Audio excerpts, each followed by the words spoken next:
Buenas noches a todas y a todos. Agradecerles la presencia en esta noche tan fría. Vamos a dar inicio al tercer conversatorio sobre proyectos de ley de corresponsabilidad en la crianza y tenencia compartida, que se enmarca dentro de las actividades de la Comisión de Derechos Humanos de ADASU. Contarles que el primer encuentro se realizó en Colonia, en conjunto con la Asociación de Psicólogos del Uruguay. Fue un encuentro muy rico con muchos participantes. El segundo lo realizamos con la presencia de la licenciada Marisa Linder y Rosana Medina.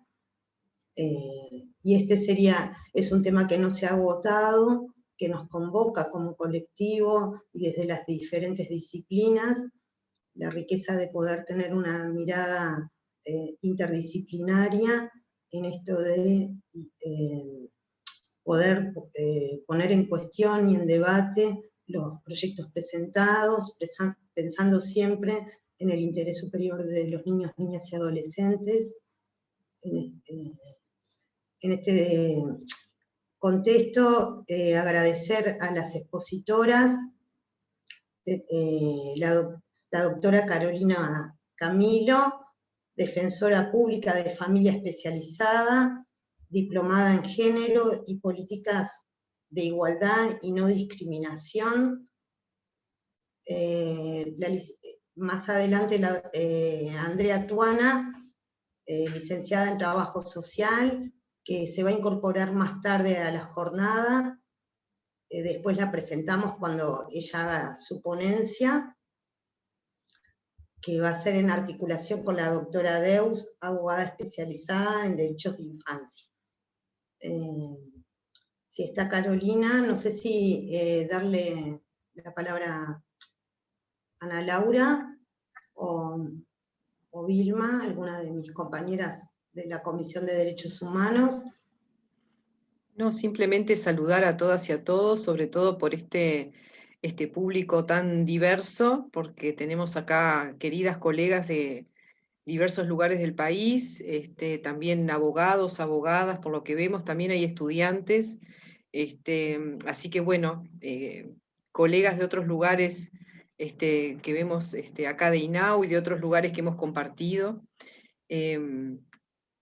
Así que bueno, si les parece, empezamos con Carolina Camilo. Ahí va. Bienvenida, Carolina. Muy bien, bueno, buenas tardes para todos y todas. En primer lugar, quiero agradecerles a DASU por la invitación, en representación de la Comisión de Género de la Asociación de Defensores Públicos. Estamos muy contentos de poder participar.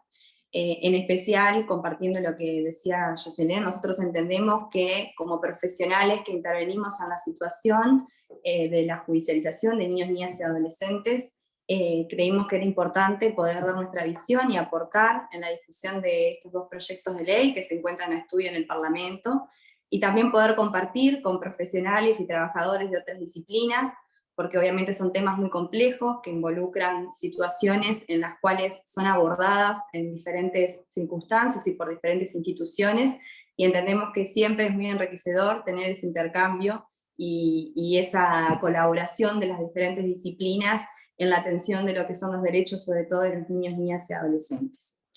Cuando, bueno, de ADASU nos invitan a participar de este conversatorio, nos plantean la posibilidad de, bueno, de analizar estos dos proyectos de ley en base a lo que es la práctica judicial o la realidad judicial que nosotros día a día en el ejercicio de nuestra profesión.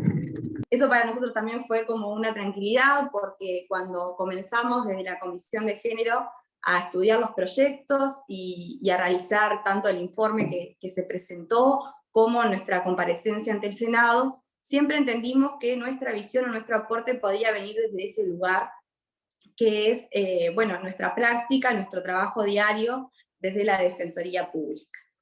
Desde ese lugar también nosotros entendimos que era importante participar no dando solamente una opinión técnica o respecto a los derechos y las cuestiones que estos proyectos abarcan, ya que obviamente habían participado un montón de instituciones, de delegaciones, de profesionales y académicos que han dado importantes aportes desde ese sentido, sino que más bien nosotros entendimos que también teníamos el deber de participar en esta discusión, para que se atienda la situación y se atienda a la realidad que nosotros vivenciamos en nuestro ejercicio profesional, que es en el patrocinio letrado de las personas en situación de vulnerabilidad en nuestro país, y que entendimos que cuando se utilizaban algunos ejemplos o se buscaba entender cómo iban a afectar estos proyectos respecto a la situación de las familias en nuestro país, entendimos que no se estaba considerando en especial la situación de las personas en situación de vulnerabilidad, que son las que nosotros patrocinamos a través de la Defensoría Pública. Para eso, cuando comenzamos el análisis de los proyectos y en base a esa visión práctica de los temas de la judicialización de la tenencia y de las visitas en nuestro país, comenzamos a buscar y a entender en primer lugar de que si estos proyectos lo que buscan es modificar sobre todo los procesos judiciales respecto a estos temas, era importante aportar, cuál es la realidad judicial hoy en día, ¿verdad? Porque si lo que se pretende es una modificación, creímos que nosotros podíamos dar a conocer cuál era la situación de la judicialización tanto de la tenencia como de las visitas en nuestro sistema judicial actual. Para eso comenzamos a tomar los datos estadísticos que surgen tanto del Poder Judicial como de los datos estadísticos de la Defensoría Pública, que son de acceso libre a través de la página web del Poder Judicial, y a su vez hicimos un relevamiento haciendo un cuestionario a defensores públicos de nuestro país a lo largo de todas las defensorías que tenemos en todos los departamentos, a los efectos de poder lograr sacar esa foto, ¿verdad?, de la realidad actual de la situación de la judicialización de estos temas. Para hacernos una idea de cuál es esta realidad actual, según los datos del Poder Judicial, que los últimos son del año 2019, ese año se iniciaron un total de 200.000 nuevos procesos, 200.000 nuevos juicios en todos los juzgados del Poder Judicial. Considerando lo que es la materia familia y familia especializada, en el total de estos casos representó un 50% de los asuntos que se iniciaron en el Poder Judicial fueron sobre las materias familia y familia especializada. Para tener un poco también la idea de la magnitud de lo que representa para la actividad judicial estas materias, si nosotros, por ejemplo, lo comparamos con lo que es la materia penal, que muchas veces es la materia por la cual también más se nos conoce a los defensores públicos, o es la que también tiene mayor trascendencia mediática, la materia penal representó solamente un 12% de los casos. En segundo lugar, también ver, cuál era la participación que nosotros tenemos como defensores públicos en el ejercicio de esta materia. Y según nuestros datos, la Defensoría Pública participa en un promedio de un 40% de los procesos judiciales de familia en nuestro país. Por lo tanto, esto quiere decir que de 1 de cada 3 expedientes, ¿verdad?, que se tramitan en los juzgados de familia, va a tener por lo menos la intervención de un defensor público en el patrocinio letrado de alguno de los sujetos que intervienen en estos procesos. Y para también poder entender la magnitud de lo que representa la materia de familia para la Defensoría Pública, también es importante aclararles que nosotros somos 100 defensores públicos en familia a lo largo de todo el país. Quiere decir que este grupo de abogados somos quienes llevamos adelante la defensa de algunas de las personas que están involucradas en los procesos de familia. Ahora bien, cuando atendemos también la materia familia especializada, que es aquella en la que podemos definir básicamente como los procesos de protección que derivan de las normas y de las leyes de violencia doméstica, de violencia de género, artículos 117 y siguientes del CNA por derechos vulnerados de niñas y adolescentes, por maltrato, abuso sexual infantil, salud mental, entre otros. Acá el patrocinio letrado de la Defensoría Pública asciende a un 90% de los casos. Esto quiere decir que 9 de cada 10 víctimas de violencia de género van a ser asistidos por defensor público, 9 de cada 10 niños con derechos vulnerados, o 9 de cada 10 agresores de violencia. Por lo tanto, esto hace que nuestra participación en los procesos y en la situación judicial de la familia en nuestro país sea un rol protagonista. O sea, somos bastante protagonistas de la judicialización del derecho de familia, y eso nos hace tener una experiencia acumulada de casos y que nos permite evaluar la realidad judicial a lo largo de todo el país. Ahora bien, entrando en lo que es la judicialización de la tenencia, ¿cuál es la realidad judicial de los procesos de tenencia? Según nuestros datos, los casos y los juicios de tenencia, en un 80% son procesos de convenios o acuerdos entre los progenitores o ratificaciones de tenencia. La ratificación de tenencia es un proceso judicial en el cual necesariamente no existe oposición entre los progenitores. Por lo tanto, podemos afirmar que la realidad judicial nos indica que casi que en un 80% de los procesos judiciales que versan sobre la tenencia de niños, niñas y adolescentes no son respecto a tenencias conflictivas. Eso en primer lugar. Ahora bien, si nosotros atendemos la porción de los procesos judiciales donde sí existe conflicto, donde sí los progenitores no pueden llegar a acuerdos o no se ponen de acuerdo respecto a quién va a detentar la tenencia de ese hijo o hija, que según nuestros números rondaría en un 15% de estos juicios, también identificamos de que la tenencia compartida no es lo que están solicitando esos progenitores, sino que en general en estos juicios lo que se busca es solicitar al juez la tenencia exclusiva por parte de uno de ellos. Por lo tanto, este es el primer panorama que nosotros vemos sobre la realidad judicial de los procesos y de la judicialización de la tenencia en nuestro país.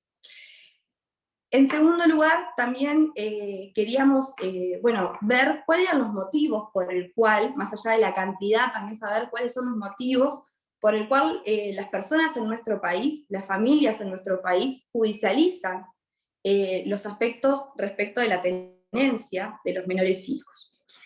Y consultados los defensores, nos informan, casi que más de un 70%, de que las tenencias, las ratificaciones de tenencia y estos acuerdos de tenencia se realizan porque el tenedor o la tenedora lo solicita, ya que le es exigido por parte de algunos organismos del Estado tramitar la tenencia judicial de sus menores hijos.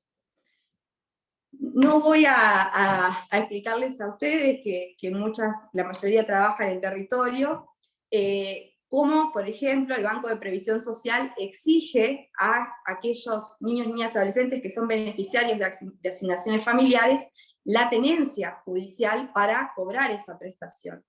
Tal es así que de la propia página del Banco de Previsión Social surge que uno de los requisitos para cobrar esa prestación es tramitar judicialmente la tenencia. Además, se le da un plazo al tenedor o la tenedora, un plazo de 8 meses para realizar este proceso judicial, y en caso de no realizarlo y no acreditarlo, se le cesa el pago de esta prestación. Por lo tanto, la mayoría de las tenencias judiciales que hoy se tramitan ante el Poder Judicial son con el motivo de poder acceder a estas prestaciones estatales, que claramente sabemos que en la situación de la población más vulnerable en nuestro país, que es claro la que accede a estas prestaciones, muchas veces son el único ingreso fijo que tienen esas familias y que por lo tanto lo necesitan de forma urgente para poder seguir cobrando ese beneficio. Por lo tanto, teniendo presente en la cantidad y cómo se judicializa la tenencia en nuestro país, y además cuáles son los motivos por el cual se judicializa la misma, entendemos de que estos proyectos, al imponer por vía legal una forma de ejercer la tenencia, no estaría atendiendo a esta realidad y a estas necesidades que hoy en día tienen las personas que acuden a la justicia a los efectos de regular la tenencia de sus menores hijos. Nos es importante también aclarar que nosotros no es que nos oponemos al régimen de tenencia compartida, ya que claramente adherimos de que la tenencia compartida es un ideal o un horizonte al cual la sociedad debería caminar, en el cual ambos progenitores tengan una distribución equitativa respecto a las responsabilidades y a los cuidados de sus menores hijos, pero es claro que tanto la realidad judicial como lo que surge en verdad de los relevamientos estadísticos a nivel social, hoy en día las familias uruguayas, la mayoría de las familias uruguayas, no se organizan en base a una tenencia compartida. Y por lo tanto, aplicar e imponer legalmente esta solución podría devenir en consecuencias graves, sobre todo afectando los derechos de los niños, niñas y adolescentes. También nos parece importante señalar esta realidad, porque cuando nosotros hablamos del régimen de tenencia compartida, nos preguntamos cómo el mismo va a pasar a ser operativo en las familias uruguayas en caso de aprobarse estos proyectos. ¿Por qué? Porque la tenencia compartida entendemos que necesariamente exige, nos guste o no nos guste, una situación económica solvente por parte de los progenitores. Nosotros sabemos que cuando una pareja se separa, sobre todo una pareja que está en una situación económica complicada y difícil, necesariamente la separación repercute en un empobrecimiento de ese núcleo familiar. Los gastos se duplican, muchas veces uno de los dos tiene que regresar a vivir con otro familiar, ir a vivir con otra persona, porque los ingresos no son suficientes para poder solventar 2 hogares, 2 viviendas, y es claro que muchas veces la tenencia compartida tampoco es una solución, porque no existen los recursos por parte de los progenitores de poder asumir los cuidados y poder regularse en un régimen de tenencia compartida. Entonces nos preocupa, sobre todo que es la situación que nosotros más vemos en Defensoría Pública, cómo se van a pasar a organizar progenitores que a veces no es que no tengan la voluntad tampoco de ejercer la tenencia compartida de sus hijos, sino que honestamente nos informan de que no están en condiciones de poder realizar la misma, y por lo tanto vemos con preocupación que por vía legal se disponga como forma obligatoria a todas las situaciones familiares una forma de ejercer la tenencia. Ahora bien, también viendo un poco de cuáles serían las consecuencias, o qué es lo que nosotros advertimos que en caso de aprobarse estos proyectos pueda repercutir a nivel judicial, que es el ámbito donde nosotros trabajamos y desarrollamos nuestra profesión. En primer lugar, vemos con profunda preocupación que estos proyectos no contemplan ese motivo que yo expresaba anteriormente respecto a por qué se judicializa la tenencia en nuestro país y quiénes son los que judicializan la tenencia en nuestro país, que en la mayoría de los casos son personas que están en una situación económica de extrema vulnerabilidad. En ese sentido, en caso de aprobarse los proyectos, queda en duda si continuaría vigente el proceso de la ratificación de tenencia. ¿Y esto qué quiere decir? Bueno, que a nivel judicial, un proceso que era bastante sencillo, que era bastante rápido, se va a complejizar. Y esto va a repercutir necesariamente en que los procesos van a tener una mayor duración, y no solamente va a impactar al sistema judicial y va a llevar adelante mayores expedientes, y bueno, no sabemos cómo vamos a afrontar esta situación de que van a darse mayores tardanzas en los expedientes y demás, sino que obviamente va a repercutir directamente en las personas que necesariamente tienen que realizar este trámite y que lo necesitan con urgencia para acceder al cobro de una prestación social, ya que es el propio Estado quien le está exigiendo ese trámite. En segundo lugar, otra de las consecuencias o situaciones que nosotros vemos con preocupación es respecto a los derechos de los alimentos, de los procesos de alimento de los niños, niñas y adolescentes. También viendo la realidad judicial respecto a la judicialización sobre los derechos de los niños, niñas y adolescentes, las pensiones alimenticias tienen un gran volumen de procesos judiciales. ¿Esto qué quiere decir? Para hacernos una idea, actualmente el Poder Judicial, los expedientes que versan sobre tenencias, llegan a segunda instancia, los tribunales de apelaciones, un promedio de unos 30 expedientes por año. Si nosotros atendemos a los procesos de alimentos, a segunda instancia llegan más de 200 expedientes por año. Esto nos da la pauta de la cantidad de procesos judiciales que versan sobre alimentos y obviamente los derechos de los niños, niñas y adolescentes a recibirlos. Quienes ejercemos el derecho de familia sabemos que lamentablemente muchas veces los procesos de pensiones alimenticias nacen con los niños y transcurren durante toda su vida, su adolescencia, hasta cumplir la mayoría de edad, y estamos continuamente realizando gestiones judiciales para que un progenitor o una progenitora cumpla con los procesos de pensión alimenticia, intimándolos al cumplimiento, oficiando a las empresas donde trabaja la persona para que le retengan, teniendo que realizar pensiones alimenticias a abuelos o a otros familiares porque se incumplen con las mismas. Entonces, vemos con preocupación que estos proyectos nada dicen sobre las pensiones alimenticias, que hoy sí entendemos que es un verdadero problema en los derechos de los niños, niñas y adolescentes. Pero a su vez, también vemos que estos proyectos pueden impactar negativamente en los procesos de familia. ¿Por qué? Porque si la ley crea una ficción y va a entender de que existen en todos los casos tenencia compartida y que todos los progenitores cumplen con sus deberes, se crea esa idea de que, si hay tenencia compartida, no se deben alimentos. Y por lo tanto, tememos que en caso de aprobarse los proyectos, antes de iniciar un juicio de pensión alimenticia, tengamos que iniciar un proceso para destruir esa presunción de tenencia compartida, advertir al juez o a la jueza de que en ese caso no existe tenencia compartida, para luego después poder reclamar una pensión alimenticia. Y esto, obviamente, al que afecta de forma directa es al niño, niña, adolescente que necesita esa pensión alimenticia para desarrollarse, vivir, alimentarse y crecer. Por lo tanto, también es una de las cuestiones que vemos con gran preocupación. Por otro lado, también queremos advertir respecto a la judicialización, ¿cuál es la participación, verdad, que los niños, niñas y adolescentes tienen hoy en día en los procesos de familia?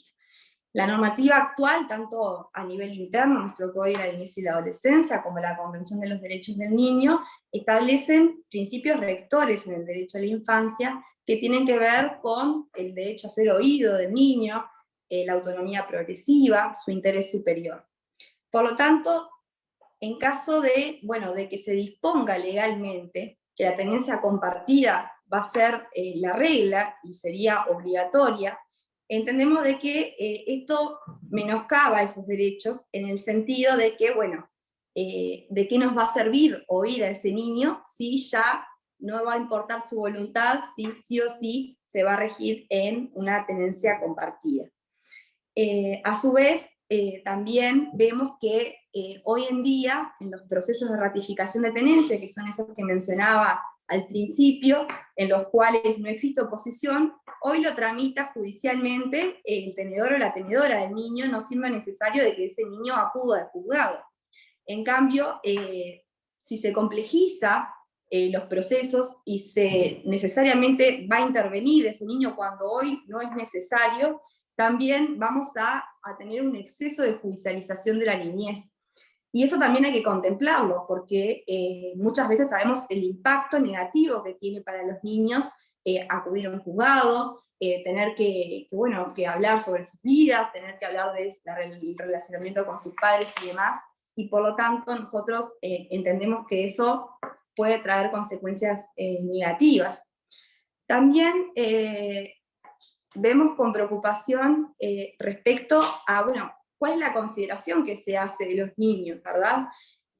La Convención de los Derechos del Niño insiste en que hay que entender a los niños no como un grupo homogéneo, obviamente, no todos los niños son iguales, no todos los niños tienen las mismas necesidades ni los mismos intereses. Por lo tanto, no podemos ya parametrizar y determinar por ley que el interés superior de los niños siempre va a ser vivir con ambos progenitores, o compartir de forma equitativa el tiempo con ambos progenitores.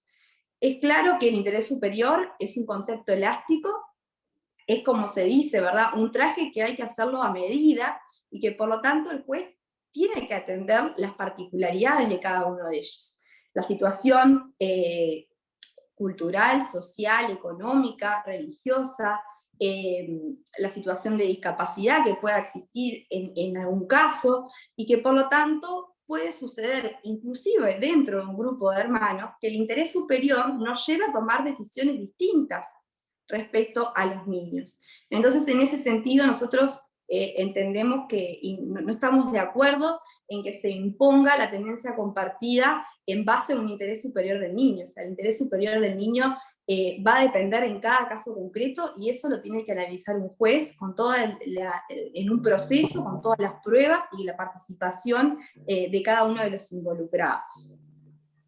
También, si bien sabemos que existe una voluntad por parte de los legisladores y las legisladoras que presentaron estos proyectos de unificarlos y hacer algunas modificaciones respecto a los aportes que se han realizado, entendemos de que si bien uno de los argumentos es, bueno, existen en otros ordenamientos jurídicos, la tenencia compartida está regulada, la tenencia compartida es una realidad en otros países, tenemos que también considerar de que hoy en día nuestra normativa no es un obstáculo para disponer en los casos la tenencia compartida.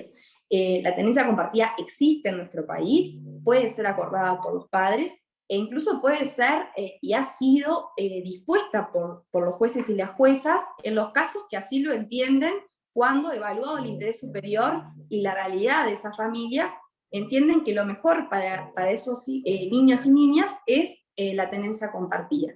Tal es así que uno de los proyectos de ley, en su exposición de motivos, menciona una sentencia de la Corte que dispone la tenencia compartida.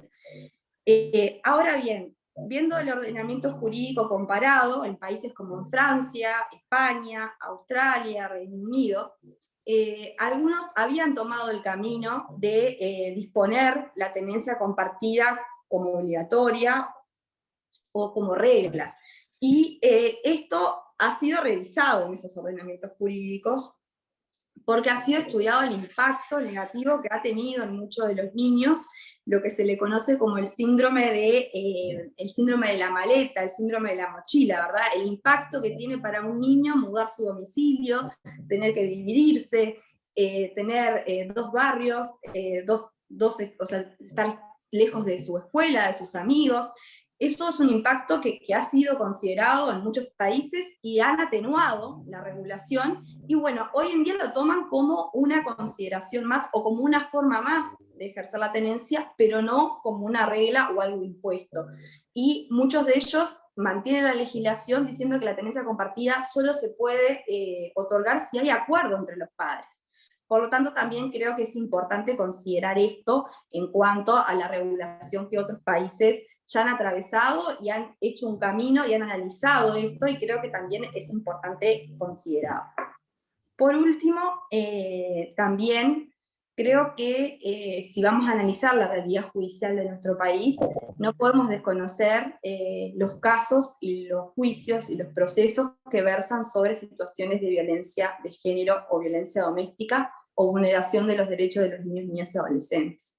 Lamentablemente en nuestro país, visto como en los últimos años se han incrementado la judicialización sobre estos temas, y estos proyectos refieren expresamente respecto a las medidas de protección o las medidas cautelares de niños, niñas y adolescentes. Nosotros no estamos de acuerdo en que las medidas de protección queden sin efecto o que no se puedan adoptar medidas de protección hasta tanto no exista una condena en sede penal. La protección en familia es en base a un principio de precaución. Nosotros entendemos que cuando existe un riesgo, cuando existe una amenaza, se debe proteger a ese niño, niña, adolescente, al igual que se hace con los adultos, y que por lo tanto, muchas veces si nosotros no adoptamos esas medidas, que también el Estado está obligado a adoptarlas según la normativa internacional, podemos generar un daño el cual es irreparable. Entonces, ante un riesgo grave, hay que proteger al niño, niña, adolescente.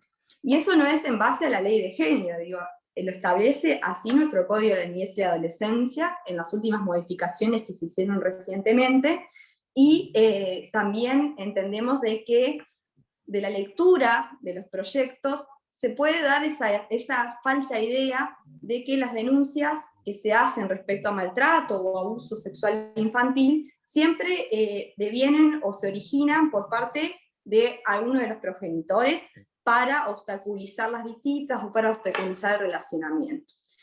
Y nosotros, quienes atendemos, ya le digo, el 90% de los procesos de protección, sabemos que la mayoría de las denuncias no vienen por parte de uno de los progenitores, sino que en la mayoría vienen de instituciones que trabajan en la infancia, vienen de los centros educativos, de los pediatras, de los médicos que atienden a los niños, vienen de CAIF, de organizaciones, de vecinos, de otros familiares, que por lo tanto tenemos que también entender de que no es la realidad judicial de que estas denuncias devienen en forma de revancha, de rencor, o a los efectos de ser utilizadas para obstaculizar el relacionamiento con el otro progenitor. También tenemos que tener presente de que es necesario proteger a estos niños y niñas adolescentes ante esas circunstancias, y que los jueces evalúan las medidas cautelares en un proceso donde las partes, tanto el niño como los progenitores, tienen el derecho a ser defendidos por un abogado, y que por lo tanto también se diligencia prueba y las medidas se adoptan de acuerdo a informes técnicos que realizan no solamente los peritos del Poder Judicial, sino que también muchas veces utilizamos los informes que realizan las instituciones que trabajan y abordan la situación de esa familia o de ese niño. Por lo tanto, no es cierto que las medidas cautelares se adopten a la ligera o que se adopten livianamente. Siempre son los procesos de protección donde se realizan e intervienen equipos multidisciplinarios de diferentes instituciones, y una vez que se evalúa ese riesgo, que se evalúa el daño, bueno, se toman las medidas de protección, y siempre obviamente las partes tienen la posibilidad de defensa. Por último, y así ya no me extiendo, también viendo la realidad judicial, nosotros no vamos a desconocer de que lamentablemente en muchos casos exista una justicia lenta, o que en algunos procesos pueda existir alguna demora en las pruebas, en alguna situación de los informes periciales, pero la verdad indica de que, bueno, sí, como venía diciendo, año a año son mayores los casos, y lamentablemente estas leyes de protección que protegen los derechos de las personas en situación de violencia no han sido acompañados de los recursos correspondientes. Entonces contamos con los mismos recursos humanos, con las mismas personas para atender cada vez más casos. Entonces, si bien no vamos a desconocer que lamentablemente muchas veces los procesos no tienen la celeridad que requiere, creo que esto no se soluciona con una modificación legal, sino que puede solucionarse, y estamos dispuestos a trabajar en eso, de poder con recursos fortalecer los equipos técnicos, fortalecer la defensoría, fortalecer a todo el aparato judicial para dar una respuesta acorde y a tiempo a las situaciones que versan sobre los derechos de los niños, niñas y adolescentes. Eso es, un poco la realidad que nosotros identificamos, lo que a nosotros nos preocupa, y era lo que quería un poco transmitir respecto a, cómo estos proyectos pueden repercutir y cómo considerar esta realidad para ver, bueno, qué modificaciones habría que hacer. Entendemos que este no es el camino, entendemos que en muchas situaciones podría acarrear situaciones y consecuencias muy graves, y por lo tanto, bueno, esto fue un poco el análisis que nosotros hicimos. Quedo abierta después también a cualquier pregunta o consulta que tengan al respecto. Y en su primer piso, Castillo anunció la creación de un... Ahí está. Bueno, Carolina, muchas gracias. Ahora le vamos a dar la palabra a Alicia Deus, que tuvo algunas dificultades para entrar. A ver, Alicia, que no te veo.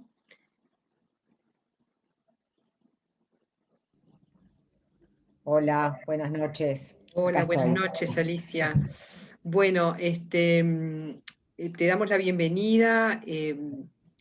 Recién estaba compartiendo con nosotros Carolina Camilo, que es defensora de oficio, a partir de su experiencia, ¿no?, en los juzgados, qué impacto podrían tener, digamos, estos proyectos, que también informamos acá que se presentaron dos proyectos de ley, uno que se llama de corresponsabilidad en la crianza, que fueron presentados por las senadoras Carmen Aciaín, Graciela Bianchi y el senador Sergio Abreu, y después otro de tenencia compartida responsable, que fueron presentados por los senadores Guillermo Domenech, Raúl Lozano y Guido Manini Ríos. Estos dos proyectos ahora se unificaron en uno que fue presentado la semana pasada, que también, no sé, Alicia, si tú lo conocés, pero también tiene elementos que, bueno, que nos preocupan, en tanto estarían vulnerando los derechos de niñas, niños y adolescentes. Así que, bueno, te damos la palabra. Bueno, buenas noches.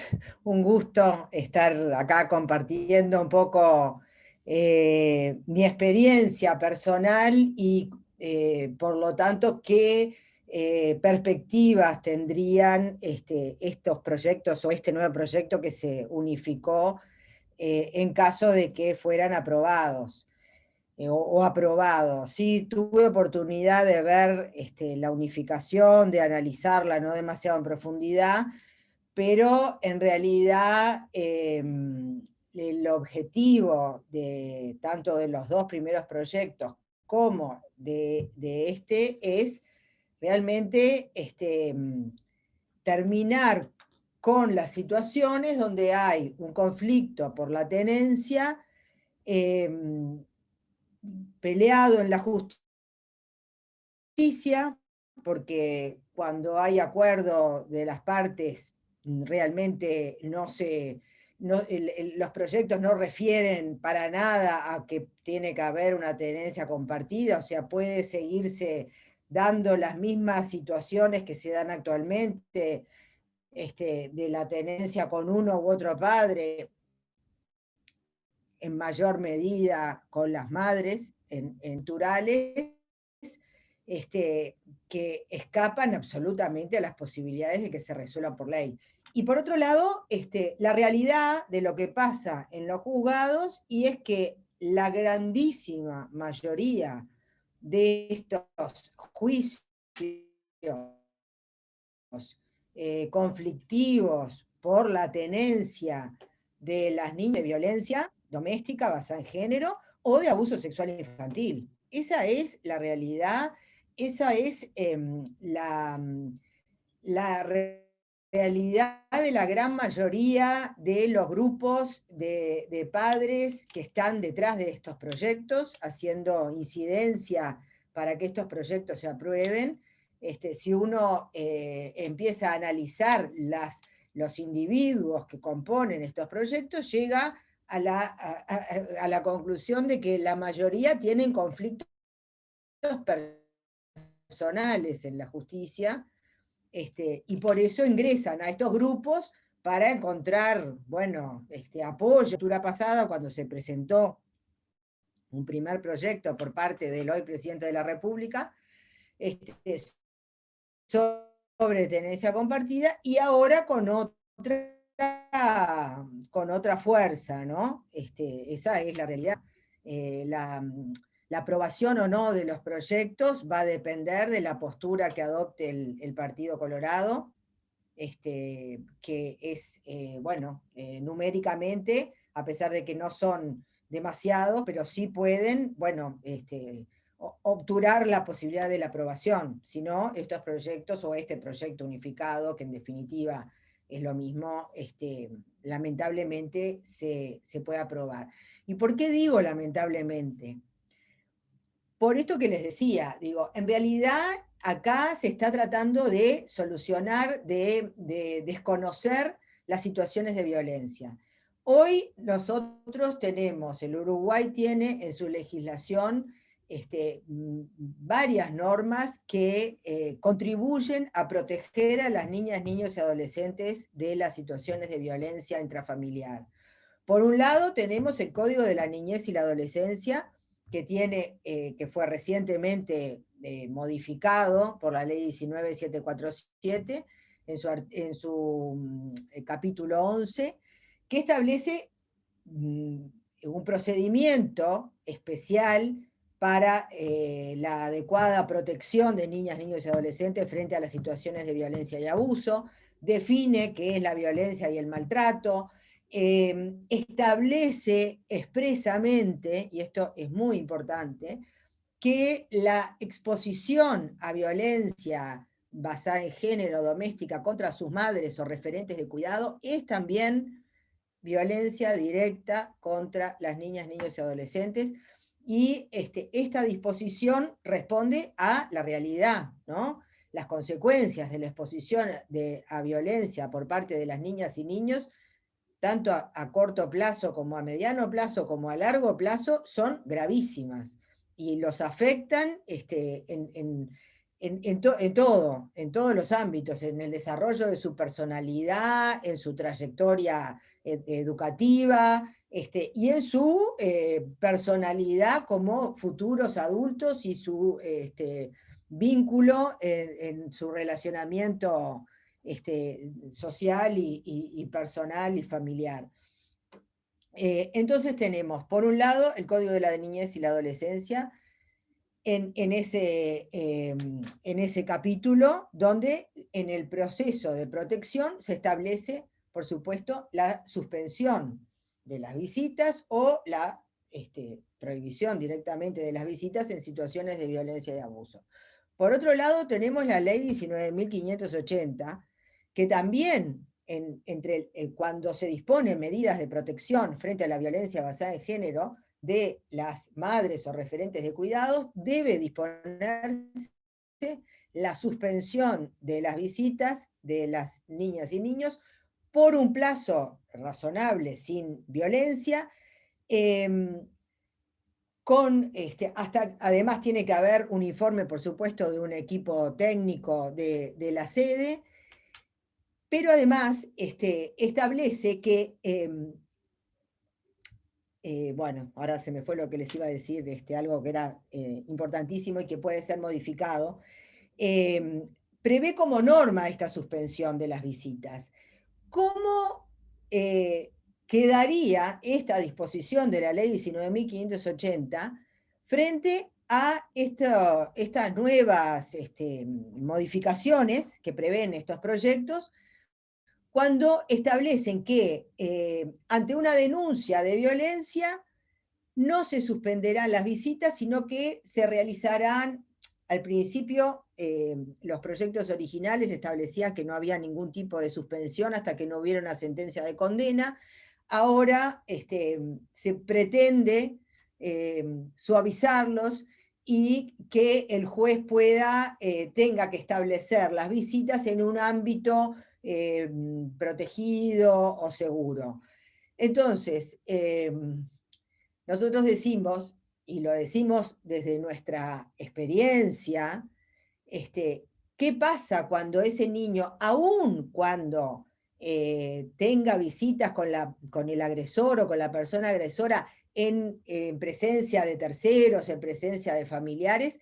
Ustedes saben lo que es el abuso de poder, el control que pueden ejercer los adultos frente a una niña o niño, aun cuando haya otras personas, como para que después esa supuesta situación de violencia pueda investigarse adecuadamente y contar con la declaración de una niña o un niño.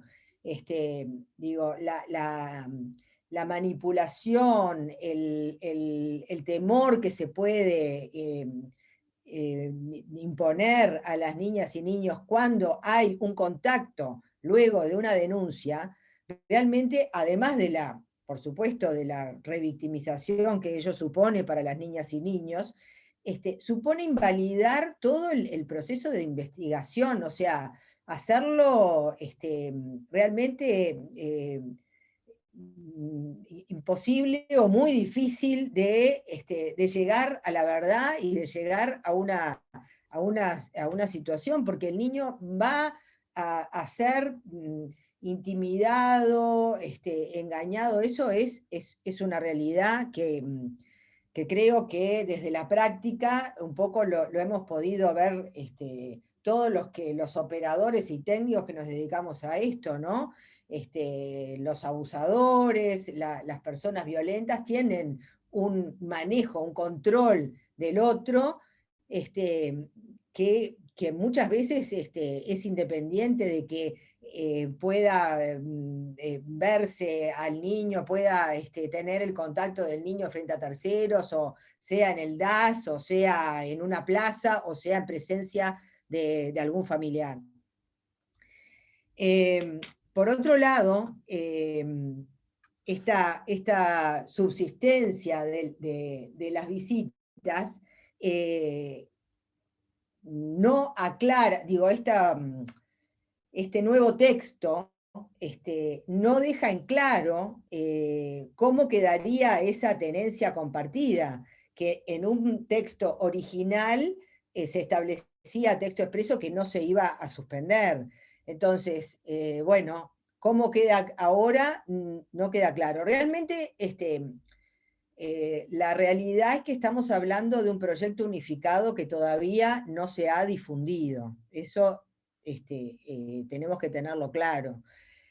Hay un borrador que ha circulado inclusive con control de cambios y con comentarios muy, muy caseros, digamos, de cuando se están unificando. No hay un texto final. Que, ojo, muchas veces a nivel parlamentario, esto también forma parte de la estrategia, ¿no? No hay que ser ingenuos con esto. No es que de la semana que viene vamos a contar con un texto oficial, digamos, al cual nosotros vamos a poder hacerle de vuelta nuevas observaciones. Tal vez esto se siga manejando de esta manera y dentro de unos días aparezca como que la comisión aprobó el nuevo texto y pasa al plenario. Porque sucede muchísimas veces a nivel parlamentario que hay que corren, inclusive entran en confusión los propios legisladores que están estudiando los proyectos, porque hay varias versiones de un mismo proyecto. Y esto puede estar sucediendo, porque este borrador de ese proyecto unificado ya hace varios días que se ha difundido. Yo la verdad que no tengo claro cómo, ni cómo llegó, pero no hemos tenido más noticias. Entonces, bueno, puede haber una cierta estrategia de silencio o, no sé. Digo, la realidad es que estos proyectos son impulsados por estos grupos, sobre todo de varones, pero hay también familias paternas que alegan haber sido separados injustamente de las niñas y niños por situaciones de conflicto entre adultos, lo cual no es así en la realidad. Digo, sí es cierto que cuando hay situaciones, sobre todo en problemáticas de abuso sexual infantil, donde el abusador es la figura paterna, pasa que muchas veces la familia paterna no cree, se ponen de lado de ese hijo, o no sé, o hermano, porque también puede darse tíos, o realmente se separan ellos mismos del niño o de la niña, por lo general no tratan de realmente de indagar cuál es la situación real o cuál fue la situación real. Entonces, obviamente que ese niño siente un rechazo o siente un descreimiento por parte de la familia y se va o a apartar voluntariamente o, bueno, la madre o quien haga de adulto, quien de protector, va a tratar de que ese niño no tenga contacto con esa familia que seguramente va a propiciar el contacto de ese niño o niña con el agresor. Eso es una realidad que también ocurre y por eso muchas veces es que se deniegan las visitas de la familia del agresor. Pero si esa familia no adoptara esa posición, perfectamente las visitas y muchas veces en los hechos se dan. La cuestión es que eso lo tiene que resolver un juzgado, lo tiene que resolver un juez, escuchando a ambas partes de acuerdo con el debido proceso, escuchando los fundamentos y argumentos del adulto protector del niño y los argumentos, fundamentos de la familia que solicitan las visitas. No es posible que esas situaciones tan complejas y por otro lado tan dramáticas en algunas situaciones puedan resolverse por ley con carácter general. Ese creo que es el principal cuestionamiento que a estos proyectos. Las situaciones cada situación es particular y tiene sus especificidades y tiene que haber un tercero imparcial que en virtud de las pruebas, de los fundamentos de cada uno, resuelva cuál es la mejor solución para ese niño en particular, en atención al principio rector del interés superior del niño.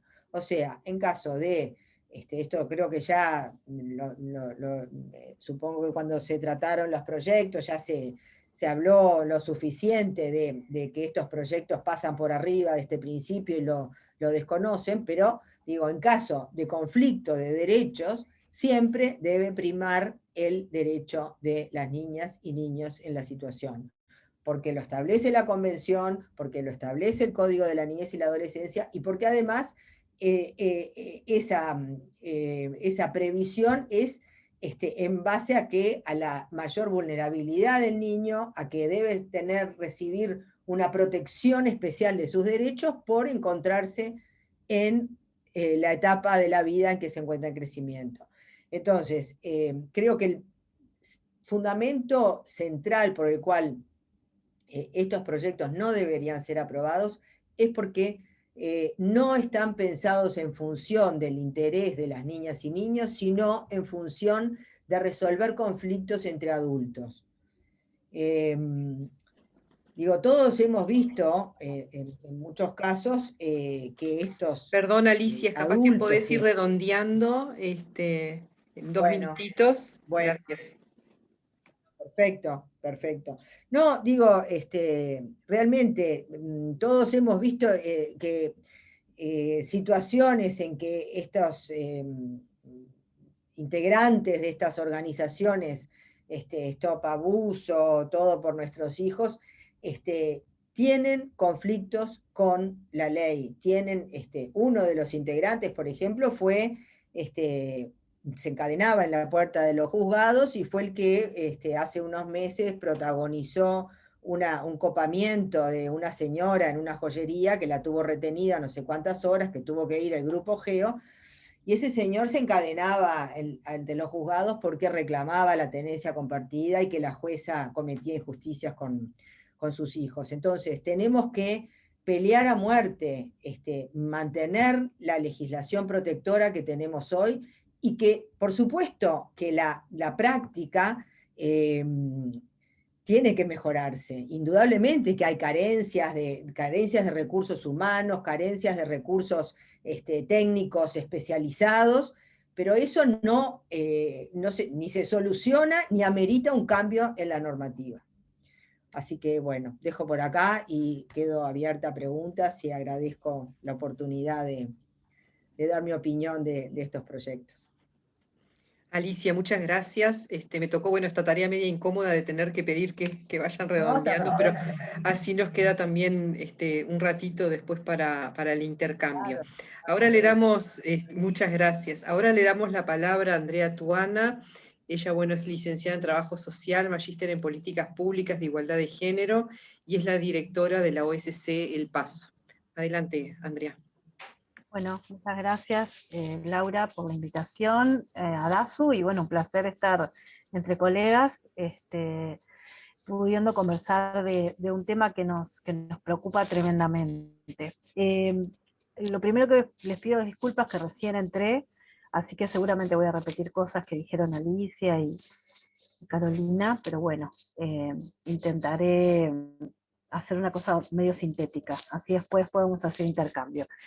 Estos proyectos de ley, los dos presentados y el borrador, realmente ponen en peligro a los niños. Esa es como una síntesis primaria que quiero hacer, y por eso estamos haciendo este esfuerzo tan grande desde distintas coaliciones y organizaciones para que ni siquiera salgan de la comisión. Ese es nuestro objetivo, ¿no? Que no salgan de la comisión. Quiero poner un poco en contexto a estos proyectos de ley. Estos proyectos de ley vienen en un momento en el que estamos todos los días viendo un retroceso diferente. Ahora nomás me llegaba la información de que Salud Pública ya no va a pagar las metas prestacionales para que los distintos equipos de violencia basada en género se mantengan en las mutualistas, o sea que ahora queda librado a cada institución si va a mantener esos equipos o no. Eso realmente tiene un impacto tremendo, ¿no? en lo que es el abordaje de las violencias, la protección de los chiquilines, la protección de las mujeres, bueno, y así todos los días.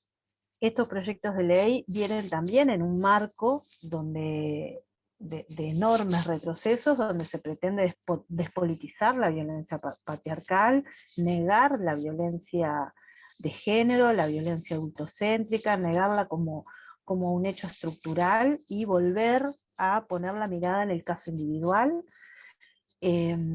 volver a la idea de que los profesionales tienen que trabajar desde una postura de neutralidad, porque como no existe una violencia estructural desde estas cabezas que vienen en estos procesos de desmantelamiento de todo, bueno, se empuja a esta forma de intervenir, y ya empezamos a ver profesionales, colegas, psicólogos que empiezan a intervenir desde esos lugares, que empiezan a torturar chiquilines, intentando revinculaciones, intentando convencerlos de que en realidad no es tan así las cosas que se están diciendo, que hay que escuchar las dos campanas, que ella, una psicóloga, lo que me contestó fue, cuando quise coordinar por una situación de violencia grave, lo que me contestó es: no voy a hablar contigo porque yo trabajo de foja cero,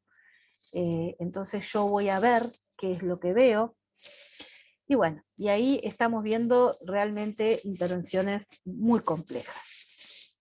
Estos proyectos de ley, obviamente, como ya se ha dicho, retroceden en la protección de los derechos humanos de los niños, niñas y adolescentes, en especial de los que sufren violencia, pero de todos los gurises en particular, también aquellos que sin estar en un marco de violencia, sí están en el marco de una separación donde los progenitores no pueden establecer un mínimo diálogo porque están permanentemente en conflicto.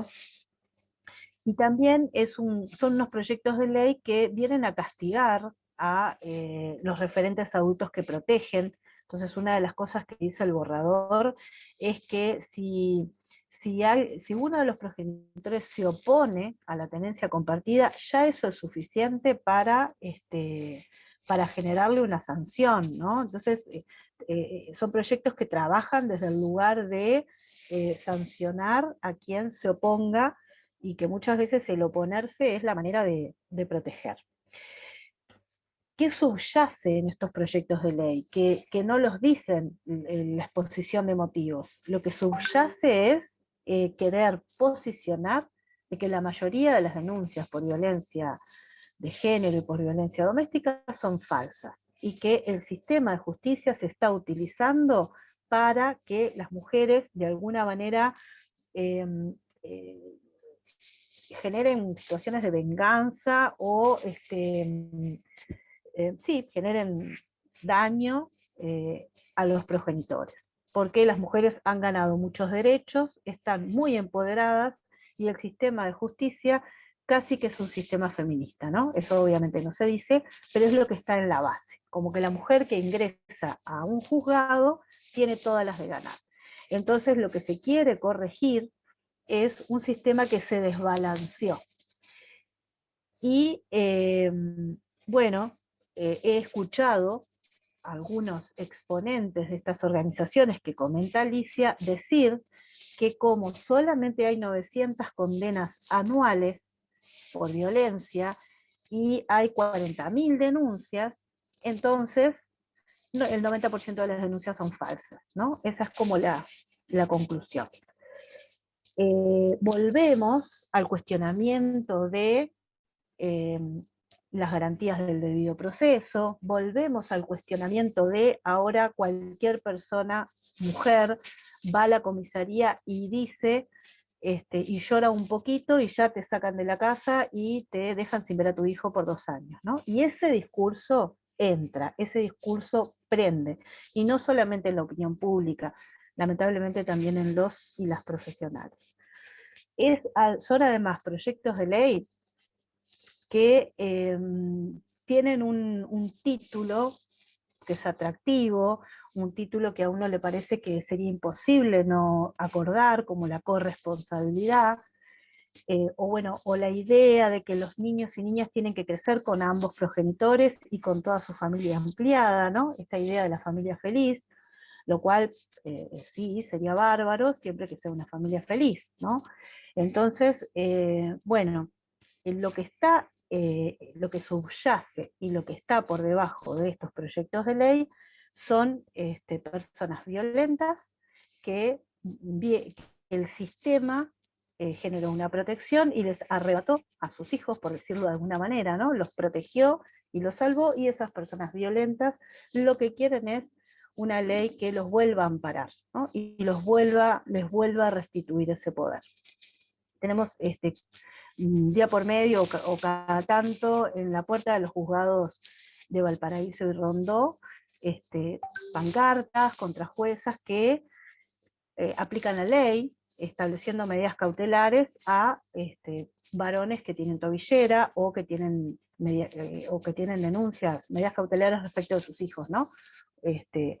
O que tienen denuncias por violencia en su pareja, y bueno, estos grupos lo que hacen es violentar a esas juezas, para intentar que salgan, ¿no? Entonces, me parece que es muy importante también como colectivos de profesionales que estar atentas, si trabajamos dentro del Poder Judicial, estar atentas a que no ingrese, estos proyectos abren la puerta al SAP, al síndrome de alienación parental, con los nuevos nombres que se le quieren poner, porque se sabe que el SAP está muy desacreditado en todo el mundo, pero aparecen nuevas conceptualizaciones, o nombres más bien, ¿no?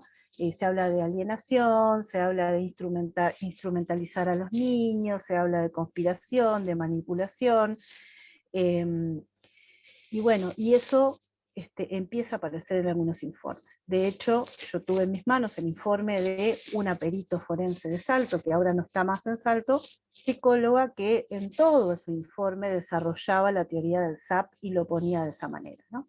Entonces, bueno, si tenemos una perito forense del Poder Judicial haciendo un informe, o sea, con ese nivel de impunidad, ¿no? Haciendo un informe citando una teoría, una pseudoteoría que está desacreditada, y eso el Poder Judicial lo avala, entonces realmente estamos en un enorme riesgo en este momento. Bueno, dejo por ahí, cualquier cosa seguimos en el intercambio. Bueno, muchas gracias, Andrea. Si nos permiten 2 segunditos antes de darle las palabras. Andrea hoy comentaba algo que como Comisión de Derechos Humanos de ADASU también nos acaba de llegar, que parece que efectivamente suponemos que, ojalá que sea una noticia falsa, pero parece que no lo es, que el Ministerio de Salud Pública deja de exigir a los prestadores de salud privados la conformación de equipos de violencia basada en género. Eso implica que no se abonarían las metas asistenciales que se abonaban, exigiendo justamente la existencia de equipos y la atención gratuita de situaciones de violencia en las mutualistas. Y esto parecería que quedaría a criterio de cada institución privada sin una política pública de sostén. O sea que se saca de las metas asistenciales este tema, y esto, aparte, bueno, de ser de gran preocupación y violatorio, bueno, de los derechos humanos de las mujeres, niñas, niños y quienes estén en situación de violencia, repercute también en el sistema de respuestas, ¿no? Porque de hecho las mutualistas atienden un gran porcentaje de mujeres en situación de violencia de género. Entonces, bueno, queríamos también compartir esto con ustedes, que como Comisión de Derechos Humanos de ADASU es de preocupación. Bueno, les damos la palabra entonces, si se Una quieren cosa anotar. chiquita, Laura, sí. Una chiquita nada más, repercute Sí. También en los informes que llegan a la Fiscalía, ¿no? Los prestadores de salud que habían avanzado, esos equipos habían avanzado mucho en la formación, podían hacer buenos informes para colaborar con el acceso a la justicia de los chiquilines. Y ahora, si esos equipos se desmantelan, lo que está pasando en paralelo es que los abogados defensores de los violadores, abusadores y explotadores se están nucleando para tratar de armar un conjunto de peritos que obviamente no tienen ni formación en género ni en derechos humanos, y mucho menos en violencia, justamente para tener peritos que los saquen libres e impunes y que nieguen los abusos. Entonces estamos en un panorama muy complicado. Muy complejos. Gracias, Andrea. Sí es preocupante realmente. Bueno, a ver acá yo veo.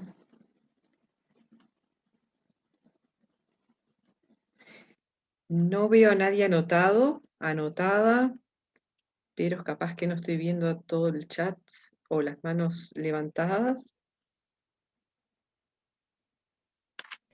Hoy, Laura, perdona, Graciela en chat hizo una pregunta.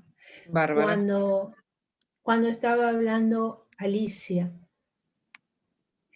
A ver, Graciela, si te anima, o si la lees tú. No sé, ¿estás, Graciela? Como quieran. Bueno, la leo. Dale. Dice, ¿no se vulneran los derechos de los niños cuando se suspende el pago de asignaciones con una tenencia provisoria y no se ha podido tramitar la definitiva?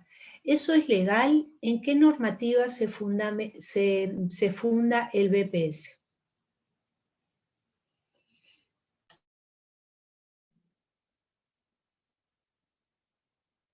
Perdón, fue en el momento que hablaba Alicia que ella lo preguntaba. O Camila. Perdón, Camila. Carolina, hablaba Carolina. Carolina, perdón. Carolina, perdón. Carolina, cuando hablabas tú, Carolina, sí. Sí, ese es un gran tema.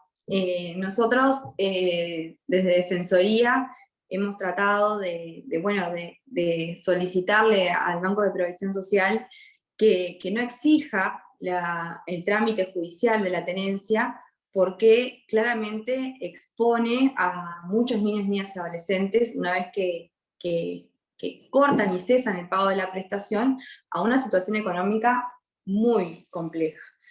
Sabemos que muchas de las familias es a veces el único ingreso fijo que se tiene, y eso repercute directamente en los derechos de estos niños.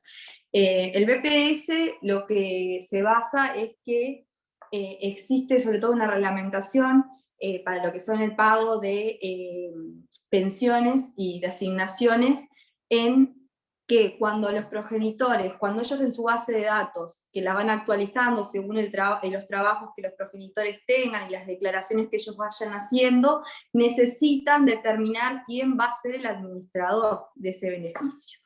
Nosotros lo que entendemos es que es bastante, hasta diría, ridículo, sobre todo teniendo en cuenta cuál es el monto económico, ¿no?, de una asignación familiar, exigir un trámite. O sea, estamos hablando de que un abogado, los honorarios obviamente dependen de cada uno de los profesionales, pero pagar un abogado particular, más todos los costos que genera los impuestos y las tasas de un proceso judicial para cobrar una asignación familiar, es dejar desamparado a muchos niños.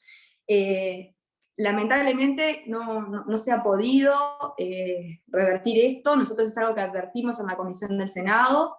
No solo BPS lo solicita, también lo solicitan muchos organismos públicos, sobre todo también las prestaciones de vivienda. Sabemos que MEVIR, por ejemplo, es un organismo que lo solicita al momento de adjudicar una vivienda y considerar si hay menores hijos a cargo, solicitan estos trámites.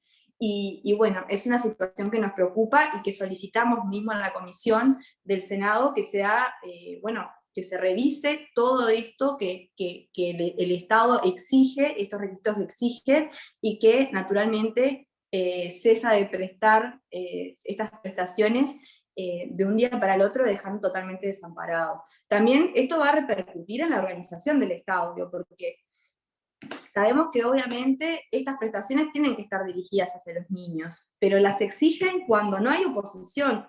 Yo entiendo de que una solución sería, bueno, no exigirlo más, y exigirlo solo en aquellos casos de que, bueno, tengo a un padre y una madre que me están exigiendo el pago de la asignación. Bueno, en ese caso, si hay una contienda y están los dos diciendo, bueno, yo ejerzo la tenencia de mi hijo, yo quiero cobrar la asignación, capaz que en esos casos sí es necesario judicializar para determinar de verdad qué es lo que sucede en ese caso concreto, pero no solicitarlo de forma general y abstracta a todos los casos. No sé cómo va a ser el Estado para reorganizar estos temas, a quién le va a adjudicar. Ahora, si la tenencia compartida, le va a pagar la asignación a los dos padres, la va a dividir, las viviendas, a quién se la va a adjudicar, las pensiones que reciben los niños por parte del BPS. O sea, es un tema complejo del cual no se ha atendido. Nosotros lo manifestamos y bueno, estamos a la espera de ver qué es lo que se va a hacer con este tipo de prestaciones, que la verdad que van a generar un daño y una vulnerabilidad bastante importante.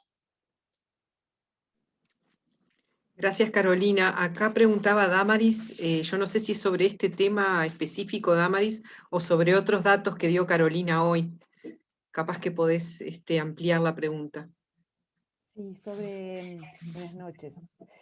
Sobre los otros datos, cuando ella planteaba, sobre todo al principio, porque creo que los datos de 2019, al principio, Carolina, cuando plantearon, bueno, 200.000 nuevos juicios, todos esos datos y esos porcentajes, ¿son a nivel país? ¿Hay algo desagregado del interior? Te pregunto por las dudas, porque sé que en otros momentos se han manejado más bien números de Montevideo, entonces era para simplemente saber si había algo en ese sentido. Sí, los datos que estuvimos manejando en la charla son todos a nivel país. Están todos publicados en la página del Poder Judicial, en una pestaña de estadística, son de acceso libre, cualquiera puede tener acceso a ellos, y el relevamiento que nosotros hicimos a la interna defensoría también son con más de 30 defensores públicos contestaron a lo largo de todo el país. Así que todos los datos manejados son sí, a nivel país. Igualmente me gusta también aclarar que cuando contraponemos Montevideo interior, estos datos se agravan en el interior. O sea, en el interior son inclusive mucho más los casos que Defensoría Pública atiende. básicamente porque existen menos redes o menos organizaciones o menos servicios que atiendan estas cuestiones. Entonces básicamente en muchas localidades del interior los únicos que prestan un servicio gratuito de acceso a la justicia es la Defensoría Pública. Entonces, esto también hace que en el interior y en algunas localidades específicamente, yo trabajo en Chuy no hay otro servicio, y el servicio que hay es sin mujeres, por ejemplo, pero están bastante colapsadas y no asisten, en muchos casos, el patrocinio letrado de las víctimas. Entonces, tenemos un número muy importante, sí, de defensa de personas en el interior del país.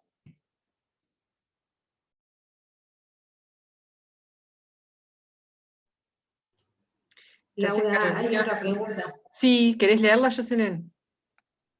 De Verónica Docampos, no sé si quiere hacerla ella, o la leo. Cuando se comparte la tenencia y se llegó a un acuerdo respecto al monto de la pensión alimenticia, así como también los días de visita, y esto no es cumplido, ¿qué pasos seguir ante la justicia? En este caso, ¿se pierde la tenencia? La pregunta sería para Carolina.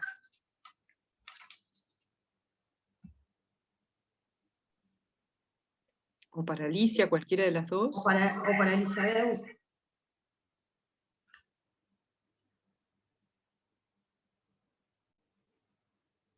¿Contesto yo, si quieren? Sí, sí.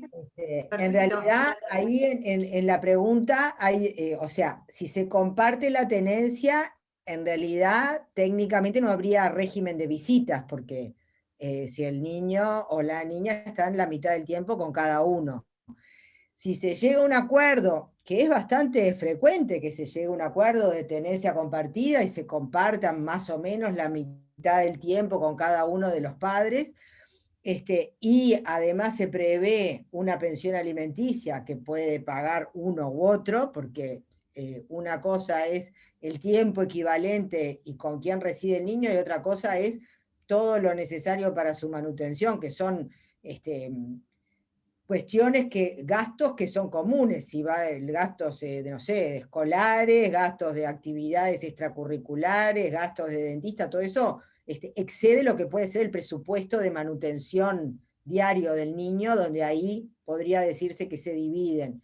Ahora, en caso de incumplimiento de la pensión alimenticia, si fue objeto de un acuerdo entre las partes, se puede solicitar al juzgado que se ejecute ese convenio, denunciar el incumplimiento y solicitar que ese convenio se ejecute. Hay una persona que una de las dos partes lo estaría incumpliendo.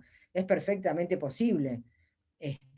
Inclusive, bueno, llegar a medidas ejecutivas como un embargo, etcétera, para poder cobrar pensiones alimenticias impagas. O sea que no hay ningún inconveniente en que un acuerdo de partes pueda ejecutarse en la justicia también. No sé si con eso le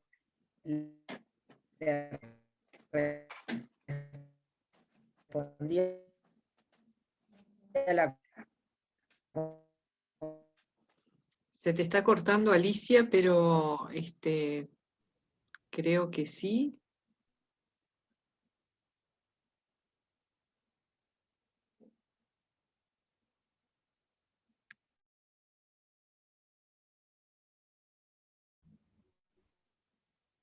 Tiene Damaris la mano levantada.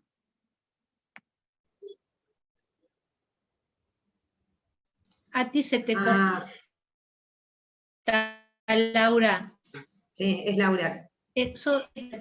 Ahí va. Continúa, Alicia, perdón. No.